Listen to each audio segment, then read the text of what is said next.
आप सभी मेरे मसीह भाई बहनों को एक बार फिर से जय मसीह की। परमेश्वर की अनुग्रह दया कृपा से प्रभु ने हम सबको जीवित रखा, इसके लिए प्रभु का धन्यवाद।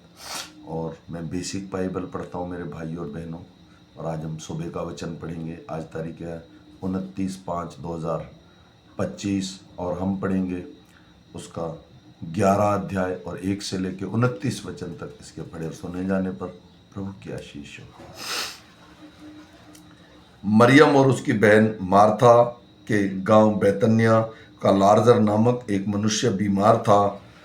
यह वही मरियम थी जिसने प्रभु पर इत्र डालकर उसके पांवों को अपने बालों से पोंछा था। इसी का भाई लाजर बीमार था। अंत उसकी बहनों ने उसे कहलाता भेजा, हे प्रभु देख, जिससे तू प्रीति रखता है वह बीमार है। यह सुनकर यीशु ने कहा, यह बीमारी मृत्यु की नहीं परंतु परमेश्वर की महिमा के लिए है, और इसके द्वारा परमेश्वर के पुत्र को महिमा मिले। यीशु मार्था और उसकी बहन लाजर से प्रेम रखता था। फिर जब उसने सुना कि वह बीमार है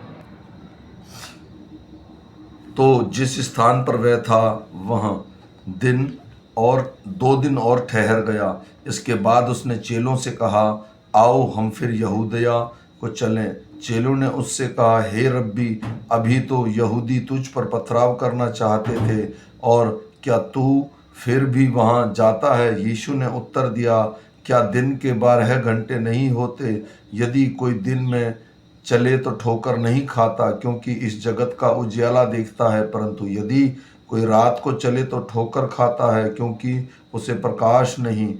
उसने ये बातें कही और उसके बाद उसने कहने लगा, हमारा मित्र लाजर सो गया है, परंतु मैं उसे जगाने जाता हूँ। तब चेलों ने उससे कहा, हे प्रभु, यदि वह सो गया है तो स्वस्थ हो जाएगा। यीशु ने तो उसकी मृत्यु के विषय में कहा था, परंतु वे समझे कि उसको नींद से सो जाने के लिए विषय में कहा है। तब यीशु ने उससे साफ साफ कह दिया, लाजर मर गया है, और मैं तुम्हारे कारण आनंदित हूँ कि मैं वहाँ न था, जिससे तुम विश्वास करो, परंतु अब आओ हम उसके पास चलें। तब थोमा ने, जो दिदुमुस कहलाता है, अपने साथी चेलों से कहा, आओ हम भी उसके साथ मरने को चलें। वहाँ पहुँचने पर यीशु को यह मालूम हुआ कि लाजर को कब्र में रखे 4 दिन हो चुके हैं। बैतनिया यरूशलेम के समीप कोई 2 मील की दूरी पर था। बहुत से यहूदी मार्था और मरियम के पास उसके भाई की मृत्यु पर शांति देने के लिए आए थे।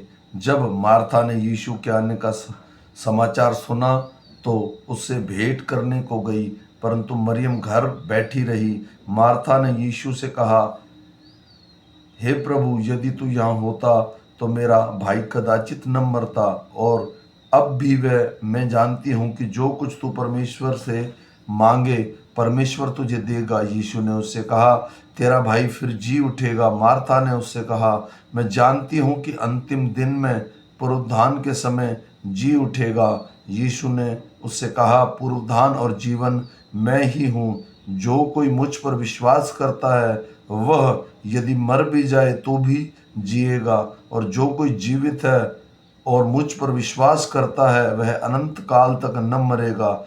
क्या तू इस बात पर विश्वास करती है? उसने कहा, हाँ हे प्रभु, मैं विश्वास करती हूँ कि परमेश्वर का पुत्र मसीही जो जगत में आने वाला था वह तू ही है। यह कहकर वह चली गई और अपनी बहन मरियम को बुलाकर चुपके से कहा, गुरु यही है और तुझे बुलाता है। यह सुनते ही वह तुरंत उठकर उसके पास आई।